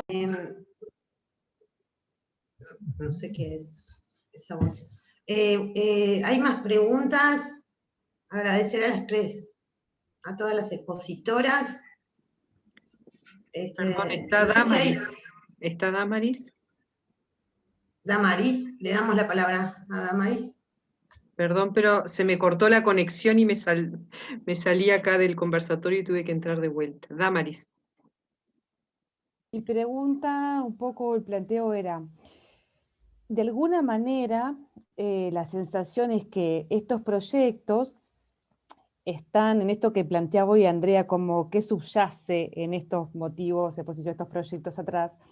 La sensación que es como diciendo al Poder Judicial, señores y señoras jueces, ustedes en realidad se están dejando llevar y están siendo como de alguna manera imparciales o no objetivos, porque al no estar... al estar siempre como beneficiando una parte, es necesario que hagamos una ley para que ustedes puedan realmente ser como objetivos. Hay algo de eso atrás, está como esa sensación. Yo me pregunto bueno, ¿cuál ha sido un poco, por lo menos desde lo que a ustedes les ha llegado, las expositoras, digamos, las palabras de, dentro del Poder Judicial, jueces, juezas, y bueno, dentro también la organización que hay a nivel también de jueces y juezas, en este sentido, ¿no? Es decir, ¿cuál es el sentir por ahí en base a esto? Es decir, hay, bueno, sí, jueces y jueces creen que están de acuerdo, que es necesaria esta ley, plantean que ellos en realidad no tienen más remedio como que acatar lo que sería, no sé, los reclamos feministas, etcétera, etcétera, un poco en este sentido. ¿Qué es un poco lo que está ahí? Quizás como lo que está explícito, si hay algo explícito planteado, y si hay alguna otra cosa que, bueno, que de alguna manera es como el sentir un poco dentro del Poder Judicial. No sé si hay respuesta para esto, pero bueno, yo lo planteo y lo dejo ahí. Bueno, Damaris. Alicia, ¿querés hablar? Estás muteada. Sí, ahora sí.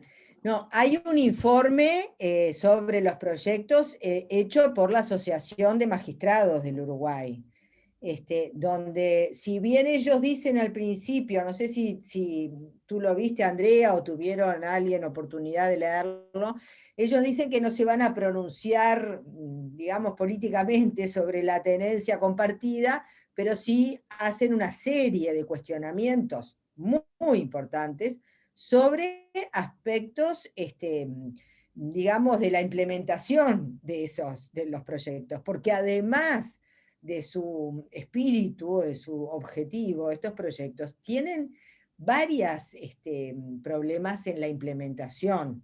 Un poco creo que Carolina mencionaba algunas problemáticas que pueden generarse, pero la Asociación de Magistrados en su informe puntea una cantidad de cuestiones que se van a dar en la práctica.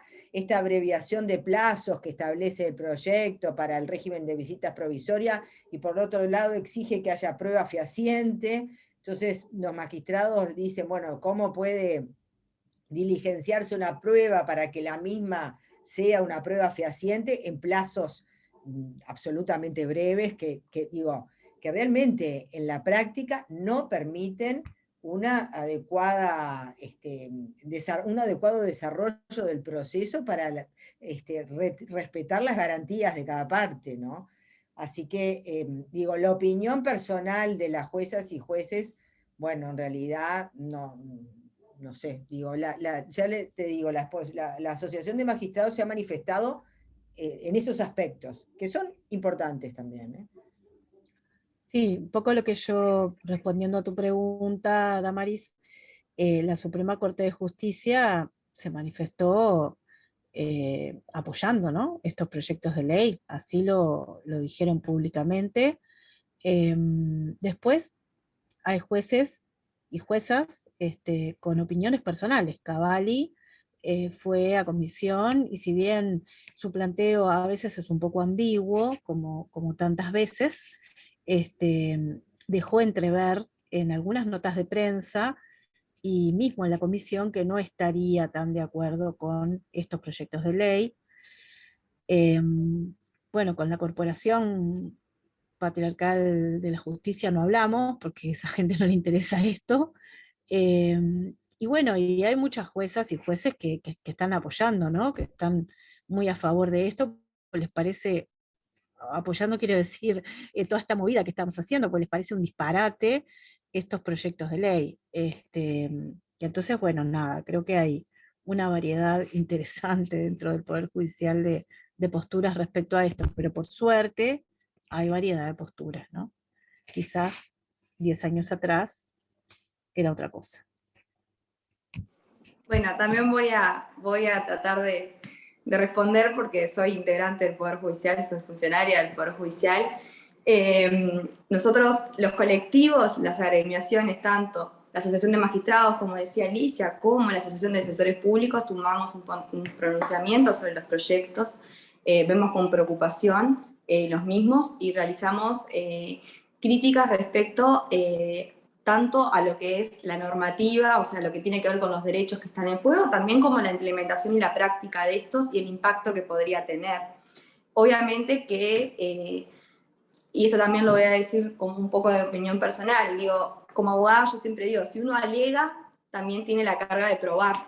Entonces, si se alega que exista cierta discriminación o que se alega que exista cierta preferencia de las madres sobre los padres, o que hay un sesgo de la justicia respecto de algunas cuestiones, como se ha escuchado por parte de quienes promueven las organizaciones que apoyan estos proyectos, bueno, deberían probarlo, ¿no? Nosotros venimos con datos que surgen de las estadísticas que son realizados por personas idóneas en cuanto a los datos relevados objetivos del Poder Judicial. No he visto datos que sostengan que, bueno, el Poder Judicial hoy sea un obstáculo para solicitar una tenencia compartida o que sea un obstáculo para la necesidad de estos proyectos. Eso en primer lugar. Después también analizar un poco también la jurisprudencia que hemos tenido. Digo, acá se habla de ciertas inconstitucionalidades o de violación de debidos procesos, sobre todo sobre la ley de género. Digo, la Corte ya se ha pronunciado y ha entendido que la ley 19.580 no es una ley inconstitucional, y eso también es importante tenerlo en cuenta, y que no viola el principio del debido proceso. Entonces creo que esos son los datos que tenemos y que también son importantes a considerar, más allá que obviamente pueden existir de todos, y hay jueces, y hay defensores, y hay peritos que tendrán cada uno también ciertas perspectivas o ciertas concepciones, pero hoy en día creo que lo que nosotros podemos afirmar es eso. Respecto a las falsas denuncias, no hay datos. Sí hay datos de, bueno, que por ejemplo las denuncias que se presentan sobre violencia de género, en gran porcentaje, según en los datos del Ministerio del Interior, más del 60% de las víctimas se le constataron lesiones físicas. Entonces, creo que son los datos que nosotros tenemos y que tenemos que contar, ¿no? Y no he visto datos que atenten contra estos. Entonces, creo que esos son los que también tenemos que respaldar y apoyarnos en la realidad que nosotros identificamos.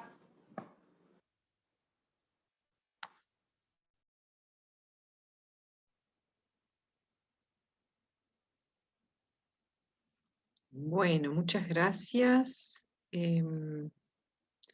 Acá ponían, Dani pone, son proyectos que vienen a restaurar el patriarcado y arrasar con los derechos de niñas, niños y adolescentes.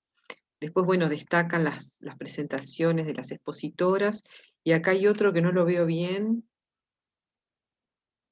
Muy bueno ese aspecto que menciona Carolina, dice Fernanda, sería necesario aportar evidencia de las situaciones que presuntamente generan lesiones a los derechos.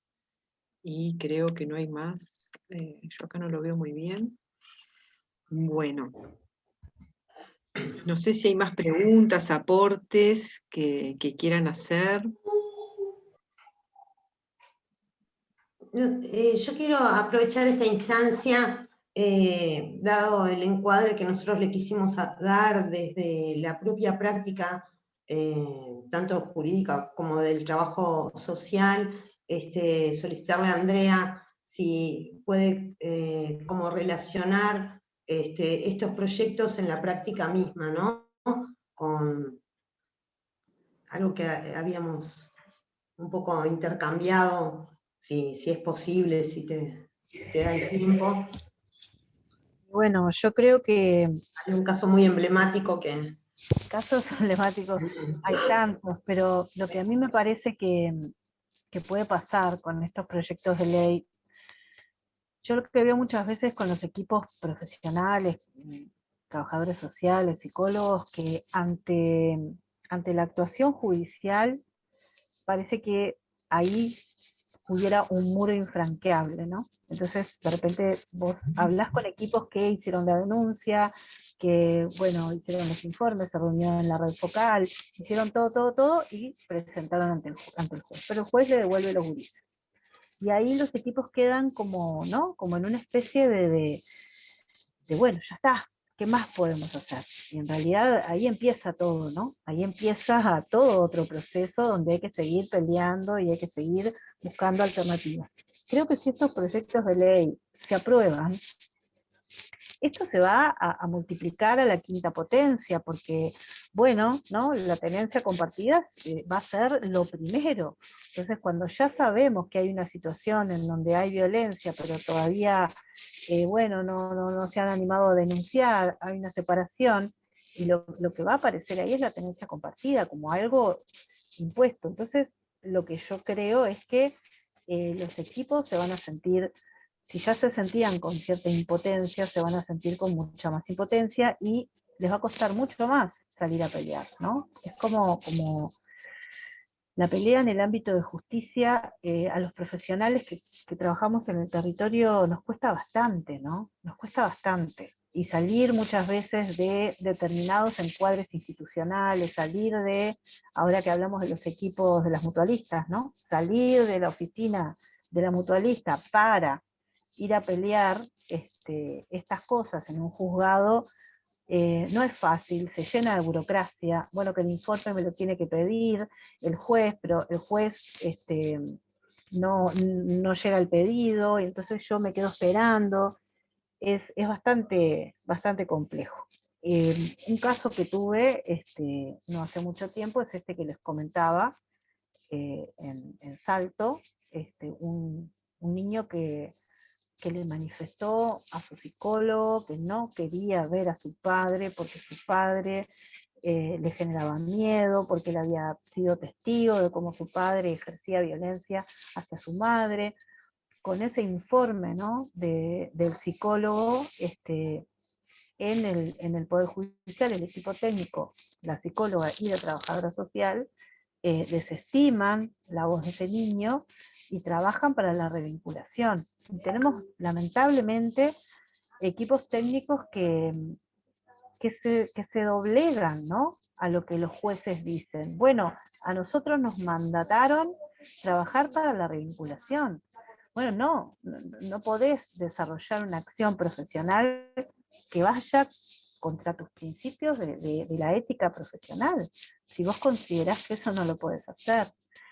Entonces, bueno, creo que, digo, sin ánimo de darle palo a los colegas, ¿no? Pero con ánimo de alertar, de tener una postura crítica, de saber que si nosotros como trabajadoras y trabajadores sociales no marcamos la diferencia, no insistimos, no nos salimos de los encuadres institucionales que tenemos, en violencia por lo menos no vamos a avanzar, ¿no? O sea, no alcanza con hacer el informe, no alcanza con que el informe entró a la justicia.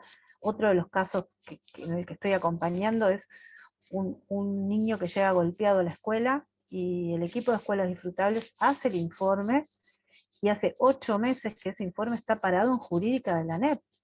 Bueno, pero a ver, hay algo que esos colegas, hay una responsabilidad profesional. No podemos esperar 8 meses a que la ANEP haga lo que tiene que hacer. Entonces, bueno, creo que como colegas estamos llamados a ver qué hacemos, ¿no? A ver cómo saltamos esas brechas y no nos quedamos sentados esperando que la institución haga lo que no va a hacer, ¿no? Y cada vez menos. Y lo último es decirles que el caso más emblemático, que seguramente muchas de ustedes sepan, es el caso de Noa, la hija de María. El caso de María no se va, que bueno, que recientemente se presentó el libro de la abogada defensora, y una abogada especialista en Derecho Internacional, Cecilia Fresnedo, ella decía que Uruguay había tenido todas las herramientas legales para haberse opuesto a la restitución. Y ahí yo quiero quebrar una lanza por la colega trabajadora social que hizo el informe en el ITF, donde la colega planteó que existían factores de riesgo de alta probabilidad de la existencia del abuso sexual. Había otra psicóloga, Ananín, no me acuerdo del nombre de la colega, pero bueno, me acuerdo si el de Ana, que planteó que se detectaba violencia grave.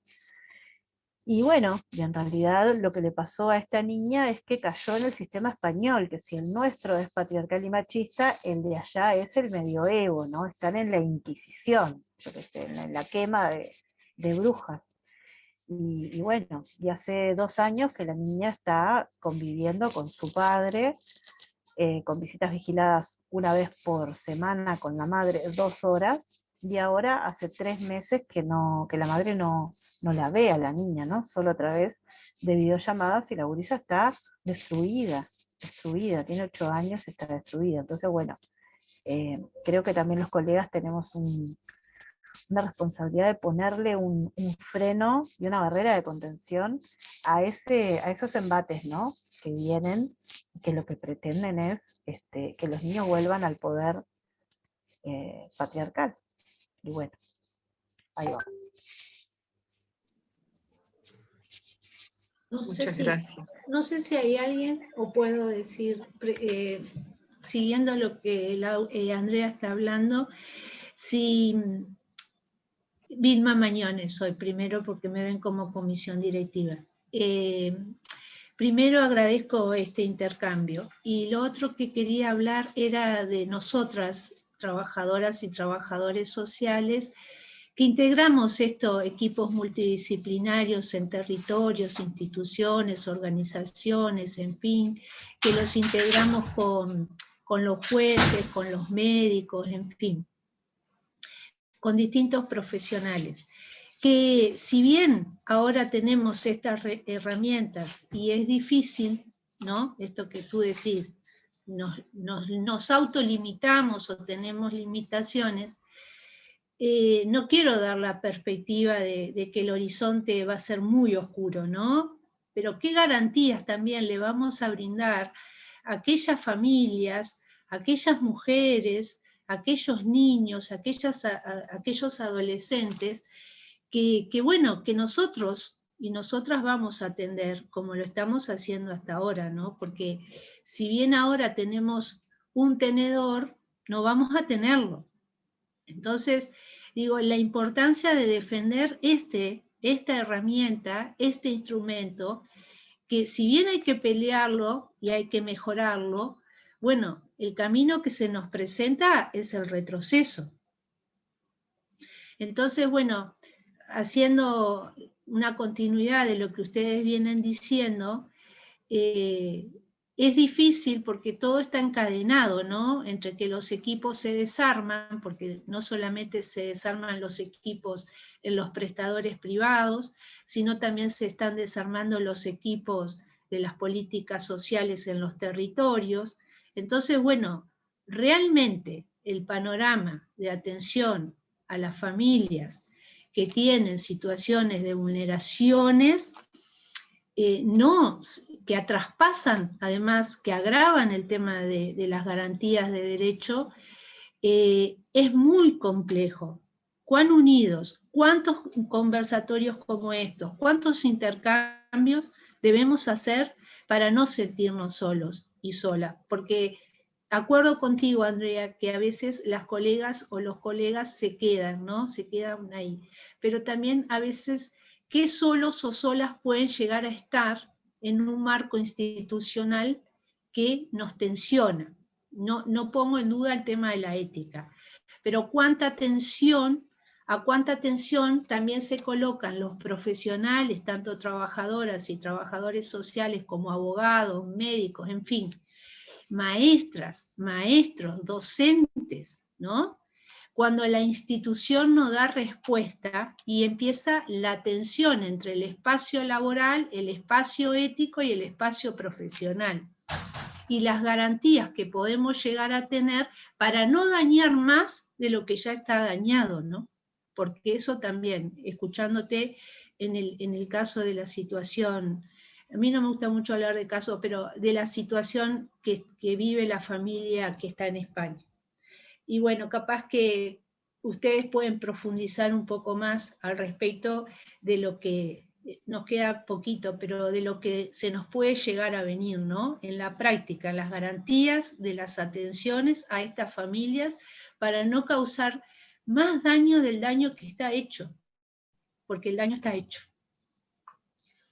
Solo capaz complementarte que coincido contigo que la institución te lleva a eso. La institución te aplasta, la institución te ata, ¿no? De miles de maneras. Desde las maneras burocráticas, desde, yo qué sé, no te da internet para mandarle un informe al juzgado, ¿no? Cualquier cosa, lo terminás haciendo de tu casa, no tenés horas de coordinación, terminás llamando de tu casa y usando tu tiempo para ir a sentarte a hablar con el psiquiatra que no te va a dar de su tiempo, y te va a atender el día y la hora que tiene la consulta, haciendo esperar al paciente que va afuera, ¿no? Entonces, la institución te va a llevar a eso, y cada vez más nos va a llevar a los colegas a eso. Entonces creo yo que esto de volver a tejer, ¿no? Como una red ahí entre todos y todas, y poder salir y encontrarnos con ese colega que está allá en la policlínica donde el diablo perdió el poncho, y poder, ¿no? Y poder sentir que podemos hacer ese muro de contención para poder seguir trabajando, no hacer más daño, pero también poder generar alternativas para las personas que están en situación de violencia. Yo quiero hacer un comentario. Si no hay nadie anotado. No, yo soy un poco... Hay alguien. ¿Hay alguien? Ah, está, entonces después. Dani, después Bien. Yosele.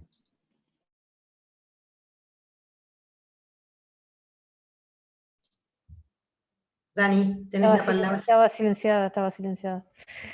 No, agradecida de haber entrado de haber recibido la invitación y haber entrado en esta instancia, porque es súper interesante, pero solamente una reflexión que cuando yo lo estaba asociando esto porque me parece grave la situación que se está dando en el Parlamento, el proyecto de ley, en fin, pero me parece más grave que muchas de las cosas que suceden sean responsabilidad de los profesionales, ¿no? Eso me parece mucho más grave. O que sean omisos, o que seamos, ¿no? O funcionales al sistema. Entonces me hacía acordar, pensaba en qué pasó acá con los profesionales torturadores, pensaba con la obediencia debida, en fin. Entonces me parece que hay que generar las instancias para que esas cosas en los colectivos profesionales, generar las instancias para que eso tenga algún tipo de costo, ¿no? No sé, comisión de ética, no sé, pensaba en esas cosas.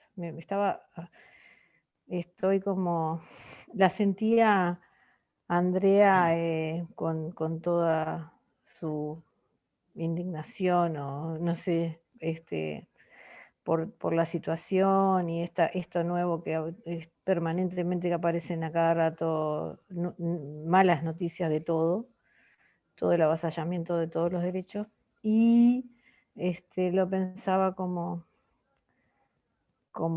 me indignaba tanto que no sabía si intervenir o escribir o cómo participar, porque me queda como ese enojo, y cuando la cosa pasa por involucrarnos a los profesionales en la complicidad de esas atrocidades, me parece que ahí es donde podemos intervenir o podemos actuar de alguna manera. Nada, reflexión era simplemente. Muchas gracias.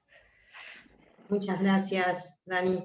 Bueno, yo soy más optimista. Creo que hay que hacer valer lo instituido, ¿no? Lo instituyente entre lo instituido.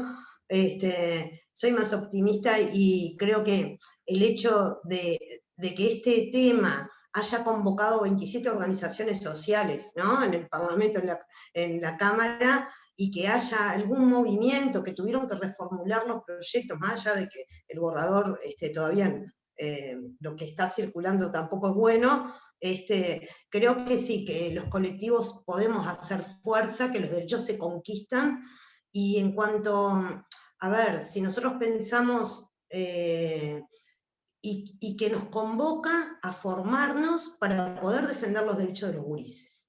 El tema de la violencia lo tenemos que trabajar a nivel interinstitucional, extramuros, y por tanto, y vemos a los equipos de territorio haciendo un gran sacrificio, un gran sacrificio, y también hemos avanzado en la detección, avanzamos enormemente en lo que es la detección. Y por otro lado, valorar los avances legales que hemos tenido, como la ley 19.747 y la ley integral, y tenerlas presentes.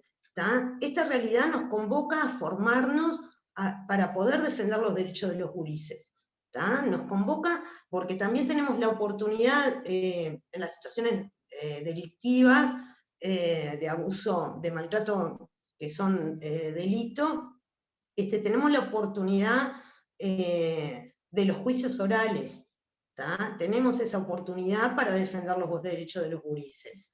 Y sí, los técnicos a veces puede ser que se tenga miedo, pero a la hora de tener miedo hay que pensar el miedo que tienen los gurises. ¿En qué situación están esos gurises? Y por otro lado, también pensar en estos colectivos, ¿no?, que impulsan estas leyes, que no es solo a nivel nacional, si hay información también de estas organizaciones con perfiles similares en el resto de América Latina, también tener en cuenta eso, cómo ante el avance de derechos el patriarcado se organiza, ¿no?, y recrudece y redicciona y cambia de rumbo la violencia, ¿no? Entonces, creo que nuestra fortaleza tiene que ser esa, poder hablar con nuestras compañeras, formar equipos, estar atentos, y bueno, y yo creo que podemos lograr no retroceder en derechos, al menos en esta temática, y es parte de nuestro compromiso ético y nuestra experticia técnica, lo que tenemos que hacer valer. Gracias, Yoselén. Como no hay más nadie anotado, antes de agradecerle a las expositoras hoy, Carolina, Camilo, Alicia Deuse, Andrea Tuana y todos quienes participaron, capaz que leer algo que está acá en el chat. Mariela Carrancio dice: en tiempos de reveses siempre afloran oportunidades para encontrarnos y tejer redes, y la única forma es colectivamente. Y Andrea Tuana pone: hay muchos avances y hay muchos profesionales con buena formación en derechos humanos, en todos lados es nuestra fuerza. Hay que hacer red, no lo puedo bajar, que nos encuentre, nos fortalezca y nos permita armar, a ver si lo pueden leer ustedes, que no lo puedo bajar, me lo muestra parcial. A ver, Andrea, si vos lo querés, no lo puedo bajar. Yo lo leo, Vale. Hay que hacer red que nos encuentre, nos fortalezca y nos permita armar estrategias en forma conjunta.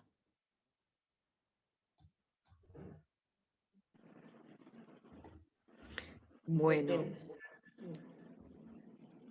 si no hay más preguntas, aportes o algún comentario que quieran hacer, como estamos sobre la hora, damos por finalizada esta instancia. Agradecerles nuevamente a Carolina, Alicia y Andrea por las exposiciones y por el rico intercambio que se generó.